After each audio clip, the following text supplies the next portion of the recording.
3:47 a.m. The room is dark except for one light. A face lit blue, unmoving, thumb dragging up, up, up. Malik doesn't remember opening the app. He doesn't remember the last 40 minutes. He only remembers deciding to check just one video. That was 2 hours ago. Somewhere between video 400 and video 401, his brain stopped asking permission. This is not a story about an app. This is a story about a mind that forgot how to stop. Before we go further, if stories like this pull you in, hit subscribe, because this channel exists for people who want their attention back. Malik is 26, a freelance designer. Smart, funny, tired in a way sleep doesn't fix. He tells himself he'll quit tomorrow. Tomorrow has said that for 2 years. Tonight, something different happens. Tonight, he opens settings instead of TikTok, and his thumb hovers over one word, delete, 7 days, no TikTok, no exceptions. He has no idea what his mind is about to do to him. Morning. Malik wakes up and does something he's done every day for years without noticing. His hand reaches for the nightstand before his eyes even open. Fingers close around nothing. For a second, his brain genuinely doesn't understand what's happening. This is what researchers call a habit loop, a cue, a routine, a reward, repeated so many times that the body performs it before the mind is even involved. The cue was simply waking up. The routine was reaching. The reward, for years, had been right there waiting. Today, for the first time, the reward is missing, and his hand doesn't know what to do with itself. By breakfast, he's reached for his pocket 4 times. By lunch, 11. Not because he's thinking about TikTok, because his hand has learned a motion his mind never approved. At his desk, a client email sits unread for 40 minutes, not because he's avoiding it, but because the silence in the room feels unusually loud. He turns on the television instead, turns it off 9 minutes later. Too slow, everything feels too slow today. Something is missing, and it isn't the app, it's the noise. By day 2, boredom stops being an inconvenience and becomes something closer to physical discomfort. Malik describes it later as an itch behind his eyes, a restlessness with nowhere to go. This is where things get interesting. Malik's brain has spent years learning to expect quick, unpredictable rewards, a phenomenon researchers link to variable reward patterns, similar to what keeps people pulling a slot machine lever. Every swipe on TikTok might deliver something hilarious, something shocking, something forgettable. The unpredictability itself is part of the pull. Without it, ordinary moments, waiting for a bus, standing in line, sitting through a slow scene in a movie, start to feel unbearable. At work, Malik notices something uncomfortable. He can't finish a single task without his mind drifting. He counts it, 14 times in 1 hour. His focus slides off his work and lands nowhere, just floating, looking for something to land on. He isn't checking his phone. He's checking for the feeling his phone used to give him. That's when it hits him. Maybe the app was never really the problem. Maybe the app was just the easiest place to feed something already hungry inside him. But hungry for what? Something shifts on day 3, not dramatically, but quietly, the way a room slowly brightens after sunrise. Malik is riding the bus to a client meeting. He doesn't reach for his phone, not because he's resisting, he simply forgets to. For the first time in longer than he can remember, he looks out the window. Really looks, he notices a mural he's passed hundreds of times and never actually seen. He notices an elderly couple sharing headphones, laughing at something on one earbud each. Small, unremarkable things, except they aren't unremarkable at all, they were always there. He just wasn't. Attention researchers describe this as attention residue. When we constantly switch between stimulation and stillness, a part of our focus stays tangled in the last thing we consumed, making full presence harder to reach. With fewer switches pulling at him, Malik's attention is, gradually, coming back into one place. That evening, he has a phone call with his sister that lasts 90 minutes. Longer than any conversation he can recall having in months. He isn't checking anything under the table. He's just there. It isn't transformation. It's a crack of light under a closed door, and he's starting to wonder what's on the other side of it. On day 4, Malik does something he hasn't done in over a year. He picks up the guitar in the corner of his room. It's out of tune. His fingers are clumsy on the strings, it sounds terrible, honestly, and he doesn't care. This is what happens when the constant stream of easy stimulation goes quiet. The mind starts reaching for its own entertainment instead of waiting for entertainment to be delivered. Psychologists have long linked boredom, the uncomfortable feeling of an unoccupied mind, to increased creative thinking, precisely because an idle brain starts generating its own ideas rather than consuming someone else's. Malik plays for 20 minutes, then 40.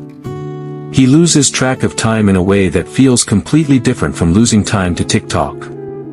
One kind of losing time leaves him drained and vaguely guilty, this kind leaves him energized. This is the difference between passive consumption and active engagement, and it's a distinction Malik never had language for before. He also notices something else. He finishes an entire work project in one sitting, without once feeling the pull to check anything. Deep work, uninterrupted, sustained focus on a single task, something that used to feel exhausting now feels, strangely, like relief. He isn't cured. But something in him is waking back up. Day 5 brings a realization that catches Malik off guard, not from something new happening, but from something he suddenly sees clearly for the first time. He's cleaning his desk when he finds an old screen time report, saved months ago as a kind of joke he never followed up on. Nearly 4 hours a day, not in one sitting, in fragments. 6 minutes here. 11 minutes there, 40 scattered pieces of a day, most of them barely remembered.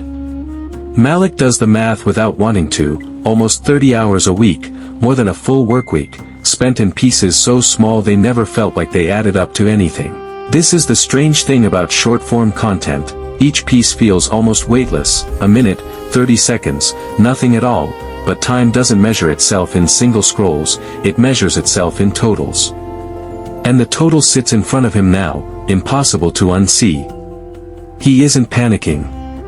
He's just quiet for a long moment, staring at a number that used to be invisible and is now impossible to ignore. That evening, for the first time all week, he notices how long an hour actually feels when nothing is competing for it. Not longer in a boring way, longer in a full way, like getting a piece of his life back that he didn't know was missing. Day 6 is the quietest day of the experiment, and the hardest. Malik finishes work early. No plans. No guitar tonight. No phone call.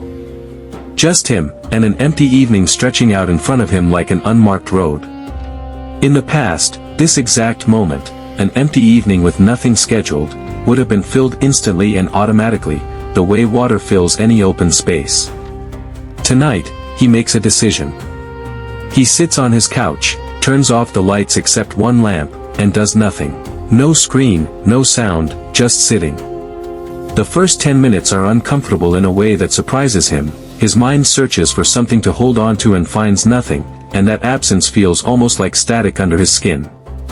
But he stays, and slowly, the discomfort starts to soften into something else. Thoughts he'd been outrunning for weeks, a project he's anxious about, a conversation with his father he's been avoiding.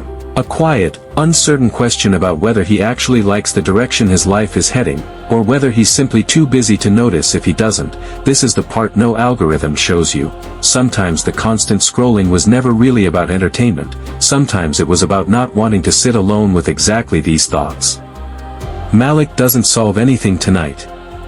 But for the first time in years, he lets himself feel it instead of drowning it out, and somehow, that feels like the beginning of something, not the end of it. Day 7 arrives quietly. Malik wakes up and, for the first time all week, his hand doesn't reach for the nightstand at all. The habit loop that felt unbreakable 7 days ago has already started to loosen, not gone, but quieter, less automatic. Today is the day he can reinstall TikTok if he wants to. He sits with his phone in his hand at his kitchen table, genuinely unsure what he's going to do. This is worth pausing on, because it's the most honest part of the story. Malik doesn't hate TikTok. Some of the funniest, most creative, most connecting moments of his week over the past few years happened there. This was never a story about an evil app, it's a story about a mind that lost the ability to choose. He thinks back over the 7 days, the phantom reaching, the itch behind his eyes, the mural he'd never noticed, the guitar, the number that used to be invisible, the silence he sat inside on day 6, none of those things happened because TikTok is bad, they happened because his attention had stopped being something he directed, and started being something that happened to him. He opens the App Store, his thumb hovers over the same button it hovered over 7 days ago. But something about the decision itself feels different now. Not because the app changed, because he did. So what actually changed in 7 days? Not Malik's circumstances, his work is the same. His apartment is the same, his phone still holds the same apps, the same notifications waiting to return the moment he lets them. What changed is smaller, and somehow bigger. He now notices the automatic reach before it happens, not after. He can sit through a slow scene in a movie without his leg bouncing. He picked up a guitar he'd forgotten he owned. He had a 90-minute phone call with his sister. He sat in silence on a Tuesday night and didn't run from what surfaced. None of this means Malik defeated his phone forever, and the story would be dishonest if it pretended otherwise. Habits don't disappear in 7 days, they loosen, and they can tighten right back up without ongoing attention. Some researchers would call this a shift in metacognition, not eliminating the urge, but noticing it in real time, which creates a small gap where a choice becomes possible again. That gap is the entire story. 7 days ago, there was no gap, the reach happened, and the scrolling happened, and 40 minutes disappeared before a decision was ever made. Now, there's a half-second of awareness where there wasn't one before. That half-second is not nothing, that half-second is everything. This isn't a story that ends with Malik throwing his phone in a river and moving to the woods. That would be a different kind of fiction, and a dishonest one. Malik still uses TikTok, he still enjoys it. But something underneath the habit has been renovated, quietly, from the inside. He checks in with himself now, sometimes mid-scroll, and asks a simple question: is this something I'm choosing, or something that's just happening to me? Some days the honest answer is still the second one. That's alright. The point was never perfection. The point was building the gap, that half-second of awareness, and keeping it alive on purpose. Maybe you picked up your phone 40 times today without deciding to. Maybe some of that scrolling isn't really about entertainment at all, but about not wanting to sit with whatever surfaces in the quiet. That isn't a flaw unique to Malik, it's simply what happens to an attention span raised on constant, unpredictable reward. The question this story leaves you with isn't, should you delete TikTok? It's smaller, and harder. The next time your hand reaches for your phone automatically, will you notice the reach before it happens, or after? If this story made you think about your own hand, your own pocket, your own scattered hours, tell us in the comments, what would your 7 days look like?